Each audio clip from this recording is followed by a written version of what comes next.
கடந்த 10 ஆண்டுகளுக்கு மேலாக டெல்லியில் இருந்து இந்தியாவை ஆட்சி செய்து வந்தாலும் 25 ஆண்டுகளாக டெல்லி சட்டப்பேரவை தேர்தலை கைப்பற்ற முடியாமல் தவிர்க்கிறது பாரதிய ஜனதா கட்சி. டெல்லியை ஆளும் அரவிந்த் கெஜ்ரிவாலின் ஆம் ஆத்மி கட்சி நடக்கவிருக்கும் சட்டப்பேரவை தேர்தலில் 70 தொகுதிகளுக்கான வேட்பாளர்களின் பெயர்களை அறிவித்துவிட்டது. இன்னொரு பக்கம் காங்கிரஸ் கட்சியும் 21 தொகுதிகளுக்கான வேட்பாளர்களை அறிவித்து களத்தில் இறங்கிவிட்டது. ஆனால் பாஜக இன்னும் வேட்பாளர் பட்டியலுக்கான பரிந்துரையை கூட கட்சியினரிடமிருந்து பெறவில்லை. இதனால் ஹரியானா, மகாராஷ்டிரா தேர்தல்களை வென்ற பாஜகவின் டெல்லி வியூகம் என்னவாக இருக்கும் என்கிற எதிர்பார்ப்பு எகிரி இருக்கிறது. டெல்லியில் ஆம் ஆத்மி கட்சியை வீழ்த்த ஹரியானா, மகாராஷ்டிரா, ராஜஸ்தான், மத்திய பிரதேச மாநிலங்களில் பின்பற்றிய அதே வியூகத்தை கையில் எடுக்க பாஜக முடிவு செய்திருப்பதாக கூறப்படுகிறது.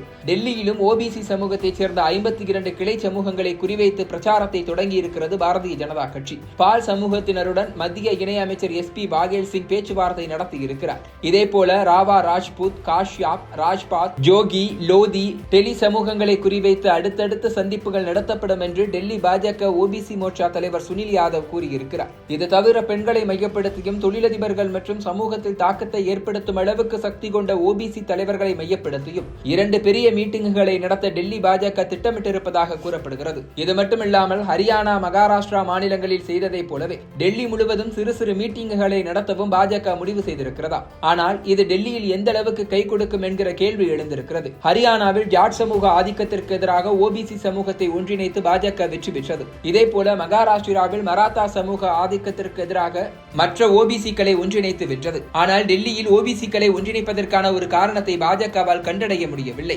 பாஜக மற்றொரு முக்கியமான வியூகத்தையும் வகுத்திருக்கிறது. 2023ஆம் ஆண்டு ராஜஸ்தான் மற்றும் மத்திய பிரதேச தேர்தல்களில் ஒவ்வொரு மாநிலத்திலும் 7 எம்பிக்களை களமிறக்கியது பாரதிய ஜனதா கட்சி. அதே பாணியில் தற்போது டெல்லியில் முன்னாள் எம்பிக்களை களமிறக்க பாஜக முடிவு செய்திருப்பதாக கூறப்படுகிறது.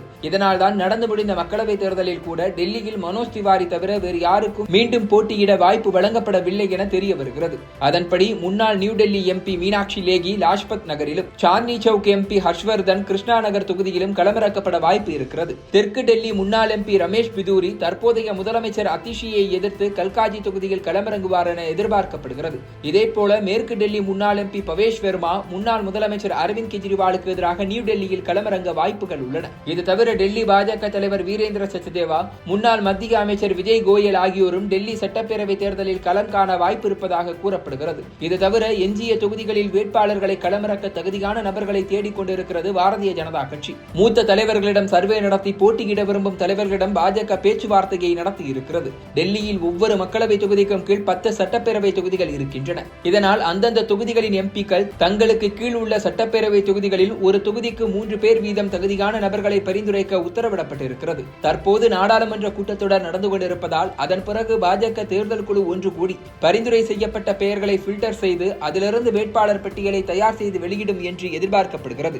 அதுவரை களத்தை ஆக்டிவாக வைத்திருக்க சேரி பகுதிகளில் பாஜக தலைவர்கள் தங்கும் ஒரு தேர்தல் பிரச்சாரத்தை முன்னெடுத்திருக்கிறது. டெல்லியில் 1194 சேரி பகுதிகளில் இந்த பிரச்சாரம் முன்னெடுக்கப்படுகிறது. இலவச மின்சார திட்டத்தால் இந்த பகுதிகளில் வாழும் மக்கள் ஏற்கனவே ஆம் ஆத்மிக்கு ஆதரவான மனப்பான்மையில் இருப்பதாக கூறப்படுகிறது. அவர்களை சந்திக்கும் பாஜக தலைவர்கள் இதைவிட சிறப்பான ஒரு வாழ்க்கையை உருவாக்கி தருவதாக வாக்களித்து பிரச்சாரத்தை மேற்கொண்டு வருகின்றனர். இந்த பிரச்சாரங்களும் வியூகங்களும் மகாராஷ்டிரா, ஹரியானா போல டெல்லியிலும் பாஜகவுக்கு கை கொடுக்குமா என்பதை பொறுத்திருந்து பார்க்கலாம்.